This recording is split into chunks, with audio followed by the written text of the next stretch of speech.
Coimbatore car സ്ഫോടന കേസിൽ 4 പേരെ കൂടി NIA അറസ്റ്റ് ചെയ്തു. കോയമ്പത്തൂരിലെ കോവൈ അറബിക് കോളേജുമായി ബന്ധമുള്ള 4 പേരെയാണ് അറസ്റ്റ് ചെയ്തിരിക്കുന്നത്. 6 ലാപ്ടോപ്പും 25 മൊബൈൽ ഫോണുകളും റെയ്ഡിൽ പിടിച്ചെടുക്കുകയും ചെയ്തിരുന്നു. അറസ്റ്റിലായവർക്ക് സ്ഫോടന ആസൂത്രണത്തിൽ ഉൾപ്പെടെ പങ്കെന്നും NIA പറയുന്നു. വിവരങ്ങളുമായി അരുൺ ആലത്തൂർ ചെയ്യുന്നുണ്ട്. അരുൺ, എപ്പോഴായിരുന്നു ഈ 4 പേരെ കൂടി അറസ്റ്റ് ചെയ്തത്? വിശദാംശങ്ങൾ.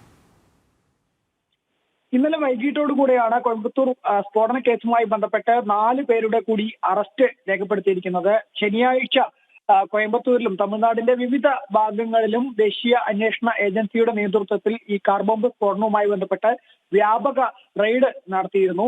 ഈ റെയ്ഡ് നടത്തിയതിന് പിന്നാലെ 4 പേരെ കസ്റ്റഡിയിലെടുക്കുകയും തുടർന്ന് ഇന്നലെ വൈകിട്ടോടുകൂടെ ഇവരുടെ അറസ്റ്റ് രേഖപ്പെടുത്തുകയുമായിരുന്നു. കോയമ്പത്തൂരിലെ കോവൈ അറബിക് കോളേജുമായി ബന്ധമുള്ള ജമീൽ ബാഷ ഉമരി, മൗലവി ഹുസൈൻ ഫൈസി, ഇർഷാദ്, സയ്യിദ് അബ്ദുൾ റഹ്മാൻ ഉമരി എന്നിവരാണ് അറസ്റ്റിലായിരിക്കുന്നത്. ഈ കേസുമായി ബന്ധപ്പെട്ട് നേരത്തെ തന്നെ അന്വേഷണ സംഘം 15 പേരെ അറസ്റ്റ് ചെയ്തിരുന്നു. നേരത്തെ ശനിയാഴ്ച നടത്തിയ റെയ്ഡിലാണെങ്കിൽ 6 ലാപ്ടോപ്പും 25 മൊബൈൽ ഫോണുകളും ഉൾപ്പെടെ പിടിച്ചെടുക്കുകയും ചെയ്തിരുന്നു.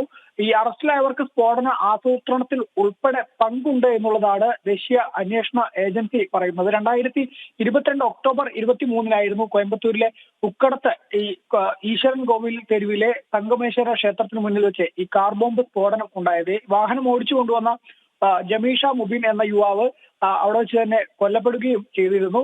ഏതായാലും ഈ മുബിനുമായി ബന്ധമുള്ള 15 പേരായിരുന്നു നേരത്തെ അറസ്റ്റ് ചെയ്തിരുന്നത്. ഇതിന്റെ തുടർച്ച എന്നോണമാണ് ദേശീയ അന്വേഷണ ഏജൻസി വിവിധ ഇടങ്ങളിൽ കഴിഞ്ഞ ദിവസം റെയ്ഡ് നടത്തിയത്. ഈ റെയ്ഡ് നടത്തിയതിന് പിന്നാലെയാണ് ഇപ്പോൾ 4 പേരെ കൂടി ഈ സ്ഫോടനവുമായി ബന്ധപ്പെട്ട് അറസ്റ്റ് ചെയ്തിരിക്കുന്നത്.